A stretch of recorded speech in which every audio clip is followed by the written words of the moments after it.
Growing up was tough with Dad always on my back. Mom passed away when I was little. So, it was just the two of us, and Dad took the whole single parenting gig to another level. He had rules for everything: no hanging out with the kids who liked to race cars, no wild hair colors, and studying had to be my top priority. "Julia, those kids are trouble, you hear me? Stay away from them," Dad would warn me, his voice stern whenever he saw me chatting with the neighborhood thrill-seekers. "But Dad, they're just having fun." "We're not kids anymore," I'd shoot back, trying to stand my ground. "It ain't about age, it's about making smart choices, and dyeing your hair like a traffic light ain't smart," he'd say, squinting his eyes as if he could scare the rebellion out of me. I wasn't having any of it. "Maybe I want to stand out," I'd retort, my voice just as firm. Dad wasn't just a stickler at home, he had a reputation around town too, always preaching about responsibility and hard work. He meant well, but to me, it felt suffocating. Every time we clashed, which was often, I'd pack a bag and storm over to Aunt Rosie's place.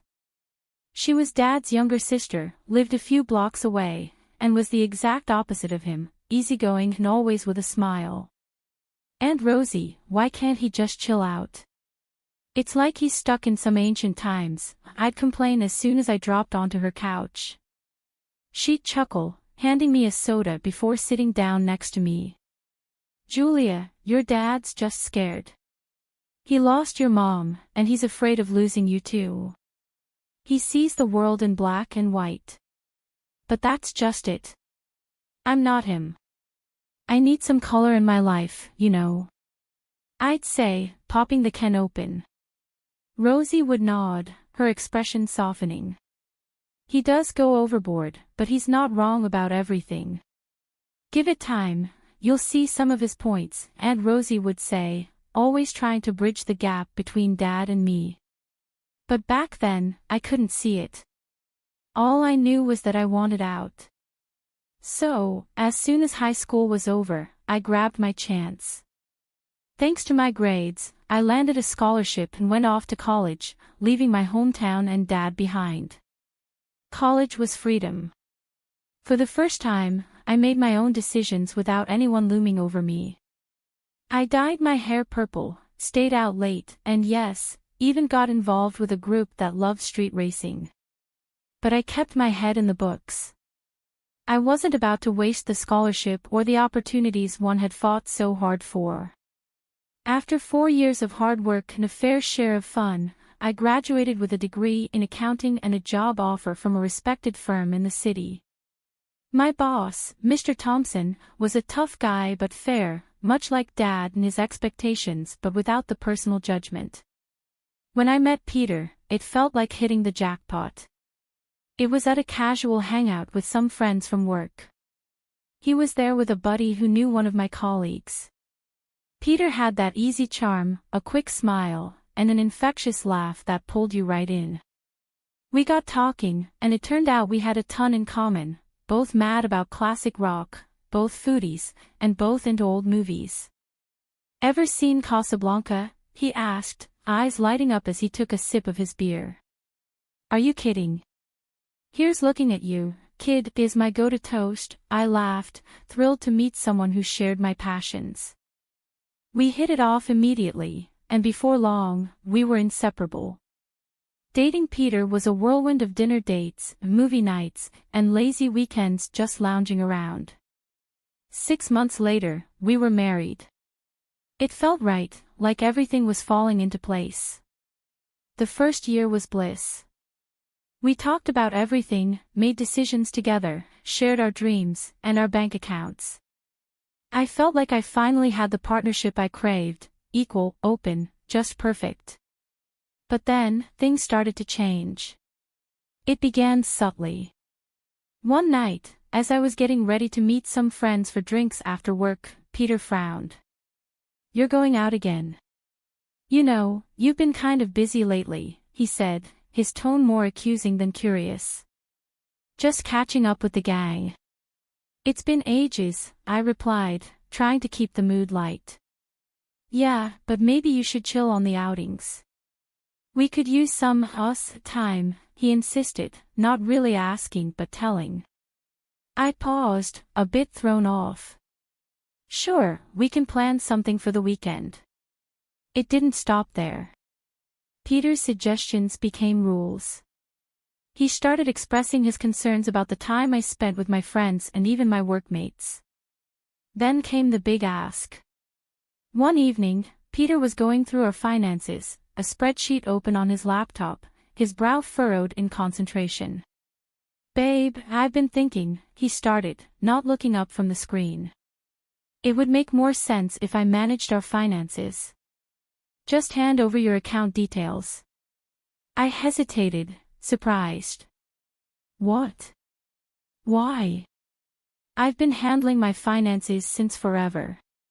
It's just easier this way. I can keep track of our spending and savings. Plus, it's what a husband does, right? He said, finally looking up at me with a smile that didn't quite reach his eyes. I felt a chill but nodded, unsure. Okay, if you think it's best. From then on, Peter took control. He decided where we went, what we did on weekends, and how we spent our money. If I suggested something different, he'd shoot it down. No, that's not a good idea, he'd dismiss without discussion. As months passed, I found myself fading into the background of my own life. My friends stopped calling so much, knowing I'd likely say no. My world shrank to what Peter approved, and the vibrant, independent woman I once was began to disappear. I didn't even recognize myself anymore. Living near Peter and his parents seemed ideal at first, like having a close-knit family just next door. But reality bit hard and fast. His mom, Andrea, was a sweet talker with a controlling twist, and his dad, Tom, was just as invasive, treating our place like it was his own. One chilly evening, I was just getting home from a long day at work, my mind on the thousand things I still had to do, when Andrea called. Her voice was sugary sweet at first. Julia, darling, have you started dinner yet? Peter must be starving after his hard day, she cooed over the phone. Actually, Andrea, I just walked in. Dinner's going to be a bit late tonight, I replied, trying not to let my frustration show. Her tone flipped, cold as ice. Well, I hope Peter doesn't have to wait too long. A man needs his dinner on time, you know. It wasn't just the dinner comments. Andrea believed Peter should be pampered because his job was supposedly more demanding, despite us both working full-time. Her idea of fairness was skewed wildly in her son's favor. I was expected to handle everything else, cooking, cleaning, and more. It didn't stop at our home either. Andrea had me over at their place regularly, pushing a broom or a mop into my hands the moment I stepped through the door. And Tom, he was no better. Weekends were his domain, apparently. He'd show up at our house first thing on Saturday morning, remote in hand, ready to take over the living room. The TV volume would be cranked so high it made the windows rattle. He'd settle in like a king and bellow, "Julia, where's the beer? I thought you'd have stocked up for the weekend." "It's in the fridge, Tom," I'd call out, trying to hide my annoyance. Tom would grumble something under his breath about kids these days, as he raided the refrigerator, leaving a trail of crumbs and empty bottles in his wake. Peter never said a word against it, always shrugging off my complaints. It was exhausting. Between my job, keeping our home, and catering to the whims of my in-laws, I was stretched thin. I began to lose pieces of myself, my time, my sanity, to their endless demands.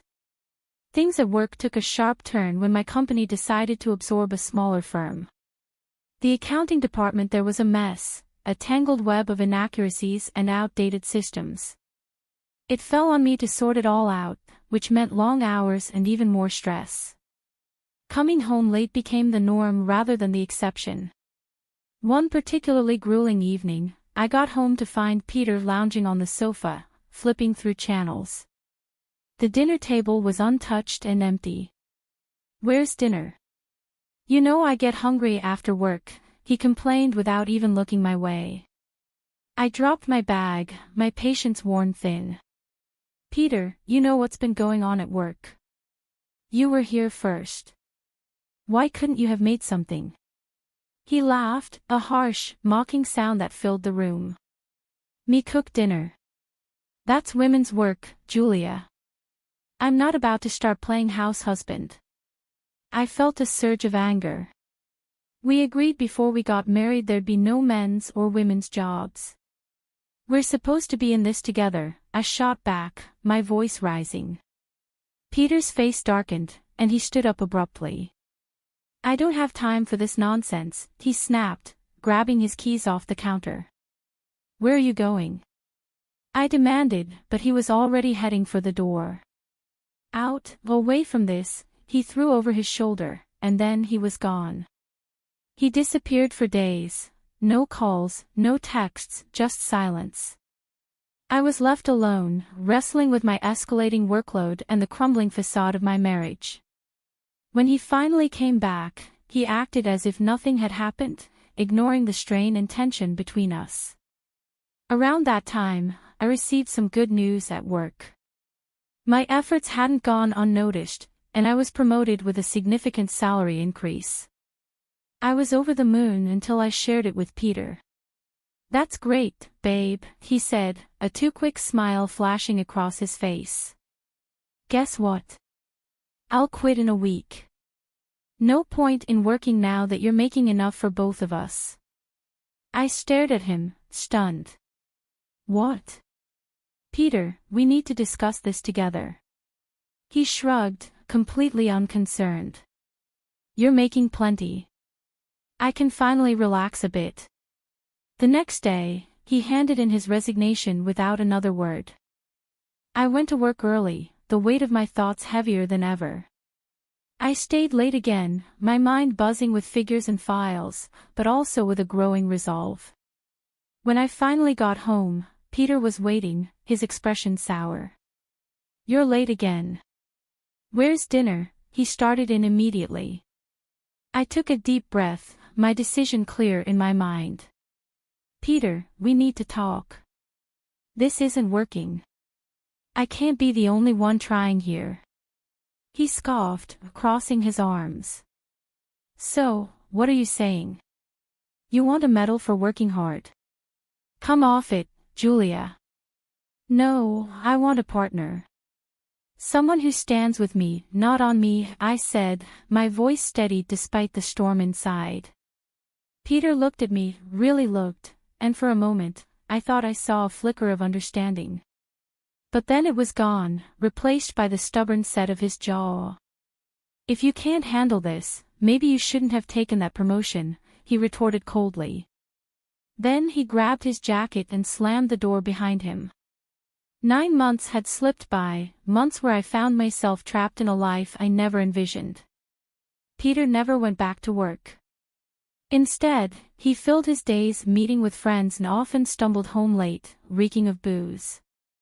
Each time I dared to question him, he'd explode in anger, retreating to the sanctity of his parents' home where he was still treated like a child rather than a grown man. "You're being too hard on him, Julia. You should be supporting your husband, not tearing him down," Andrea, his mother, would screech over the phone whenever he ran off to them. "I'm supporting the whole family, Andrea. What more do you want from me?" I'd shoot back, my patience worn to nothing. It wasn't just supporting Peter, his parents had grown dependent on me too. Small amounts of money were frequently requested, money for groceries, money for bills. It seemed their hands were always outstretched, waiting for me to fill them. Her only response was to hang up, leaving me fuming and helpless. One day, amidst this ongoing storm, I received a call that shattered the uneasy calm. Aunt Rosie's voice was soft but strained as she relayed the news of Dad's passing. My world stopped. The last time we spoke, we had argued, silly things, youthful pride clashing with his rigid ways. I never got the chance to make peace. can you come with me to the funeral? I asked Peter, a desperate plea for some semblance of support. He barely glanced up from the TV. Nah, I can't handle funerals. You go handle it, he muttered, dismissing my need with a wave of his hand. So I went alone. The funeral was a blur, faces of family and friends I hadn't seen in years, all mourning the man who had raised me alone. But it was after, while sitting in Dad's lawyer's office, that reality hit hard. Dad had left me everything, his house and savings, a total of $250,000. Tears streamed down my face as I realized that despite our differences, Dad had been preparing me for a future, perhaps knowing I'd need a way out someday. That night, in the quiet of my childhood home, I thumbed through old photo albums. Pictures of me in rebellious outfits, with bright hair and even brighter smiles, all screamed of a girl who dreamed of freedom.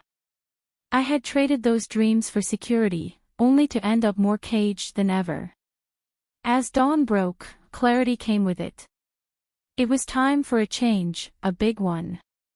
The money and the house weren't just an inheritance, they were my ticket to a new life, a chance to rediscover the fierce girl who once believed she could conquer the world. I need to do this, not just for me but for the woman Dad believed I could be, I whispered to myself, a vow in the still morning air. When I walked through the door of what used to be our shared home, the air was thick with expectation. Peter and his parents were already waiting, like vultures perched for the kill, their eyes lit up with a mix of greed and curiosity as they spotted me. So, Julia, how much did old Hal leave you? Peter asked, his voice dripping with faint concern. I hesitated, clutching the documents a little tighter. Before I could reply, Peter snatched the papers right from my hands. As he scanned the figures, a triumphant grin spread across his face. $250,000, he exclaimed, turning to his parents who immediately began to buzz with excitement. His mother, Andrea, clapped her hands together. Oh, that will cover a lovely vacation for us all. How about Italy? Or maybe a cruise? Tom was already nodding in agreement. And we need new furniture. Something nice, something grand, he chimed in. Peter, not to be outdone in the dreaming, banged his fist on the table. It's settled then. I'm getting a new car. It's about time I rode in style. I stood there, stunned into silence for a moment, as they carried on planning as if I wasn't even in the room. Gathering my courage, I finally spoke up. Listen up, all of you. This is my inheritance, not yours. I decide how it's spent, not you, I said, my voice firm, louder than I felt. Peter whirled on me, his face twisted in anger. You think you're in charge here? Keep talking like that, and I'll divorce you so fast it'll make your head spin. His threat hung in the air, but before I could respond, Andrea grabbed me by the shoulders and shoved me towards the door. Think about how you're acting, Julia. You're too arrogant. Maybe a night outside will cool you off, she hissed, her voice venomous. I stumbled out the door, the shock of the physical and emotional assault numbing my senses. For a moment, I stood there bewildered by the audacity of their entitlement. But then, almost unexpectedly, a laugh bubbled up from within me. It started small but grew in volume, echoing into the quiet street. I felt a weight lift off my shoulders, a strange, exhilarating freedom. With nowhere else to go, I drove back to my father's house. The familiar walls welcomed me like an old friend. That night, the reality of my situation began to sink in, and a plan started to form. First thing in the morning, I picked up the phone and dialed my office. Hey, it's Julia. I need to ask for a couple of weeks off, personal leave. I've got some things to sort out, I explained when my boss, Mr. Thompson, answered. Julia, take all the time you need. I've noticed you've been off your game a bit lately. Whatever it is, sort it out. We'll manage here, Mr. Thompson replied, his voice kind and understanding. "Thanks, Mr. T. I appreciate it more than you know," I said, grateful for his support. Hanging up, I felt the first real peace in a long while. The next steps were clear. I needed to legally separate myself and my finances from Peter and his parasitic hold on my life. I knew it wouldn't be easy, but for the first time in a long time, I was ready to fight back. I was sipping coffee from Dad's favorite mug, enjoying the quiet of the morning, when my phone began to buzz relentlessly on the kitchen counter.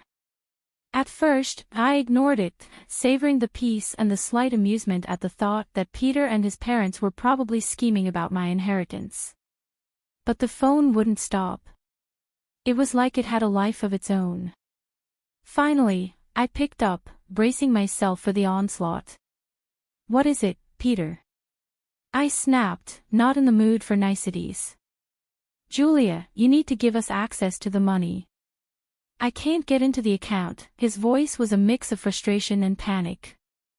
I couldn't help but laugh, the sound sharp and clear. "That's because I've restricted access, Peter. You can't use my money anymore," I said, enjoying the moment of revelation. There was a pause, a silence filled with his disbelief. "You can't do that. We're married," he protested. "Not for long," I replied curtly and hung up. That should have been the end of it, but of course, it wasn't. That evening, just as I was settling down with a book, I heard the familiar sound of a car pulling up outside. Peter and his parents came storming up to the front door, their faces twisted with anger and desperation. They didn't even wait for me to invite them in. Andrea pushed past the doorway, her voice shrill. "You think you're clever, huh, cutting us off like that?" she screeched. Tom followed, his brow furrowed. "You're supposed to share what you have with your family." Peter was the last to enter, his expression one of betrayed fury. "This is about us, Julia. You're ruining everything," he shouted. I stood my ground, feeling more secure in my decision than ever. "This is not about us, Peter. It never was. It's always been about what you could get from me." His face contorted with anger. "Well, guess what? We're getting a divorce." That's when I handed him the divorce papers, neatly prepared and waiting for this moment. The surprise on his face was almost comical. "What's this?" he asked, eyes wide with shock. "Your freedom," I said dryly. "Sign them, and you're free to leave." He scanned the documents quickly, a greedy spark lighting up his eyes as he signed. "Fine, but remember. I get half, $125,000. That'll adjust our plans, but it's something," Andrea muttered under her breath. "Should have been the full $250,000, getting a piece of wool from a black sheep, aren't we?" I couldn't hold back a laugh. "Actually, you're getting nothing. Inheritance isn't divided in a divorce. Not a cent of that money is yours." The color drained from their faces. Peter's hands shook as he realized the magnitude of his mistake. "But we've already spent, anticipating that money. We went on vacation, bought things on credit." His voice faded as the reality of their financial blunder hit him. Andrea's eyes were wide with fear, and Tom looked like he was about to collapse. "This isn't my problem. You made your choices," I said, my voice cold but steady. "Now, if you don't leave, I'll call the police." The threat was enough. They stumbled out, a mix of shock and anger marking their defeat. As the door closed behind them, a profound sense of relief washed over me. They were out of my life, finally and completely. Selling Dad's house was tough, like closing the final chapter of my old life. I felt every pang of regret as I handed over the keys, but I knew it was the right move. With that money, I bought a new place right next to my work, a cozy little house that was all mine, no strings attached. At work, things were looking up too. Mr. Thompson had been watching my progress closely, and one afternoon he called me into his office. The sun streamed through the blinds, casting lines across his face as he looked up from his papers. "Julia, you've been pulling in some impressive numbers, and your leadership hasn't gone unnoticed," he started, his tone serious but warm. I stood there, hands clasped in front of me, waiting. "I want to offer you the position of deputy director." "You've earned it," he said, his eyes steady on mine. "Thank you, Mr. T. I won't let you down," I replied, a mix of pride and excitement swelling in my chest. It felt good, really good, to be recognized for my hard work and not just seen as a bank account or a maid. Meanwhile, Peter and his parents' situation had taken a nosedive. They were buried in debt after their reckless spending spree, hiding from creditors who weren't too pleased about unpaid bills. They had to sell their house, but even that wasn't enough to cover their debts. Last I heard, they were cramped in a small rented apartment, all of them working odd jobs just to make ends meet.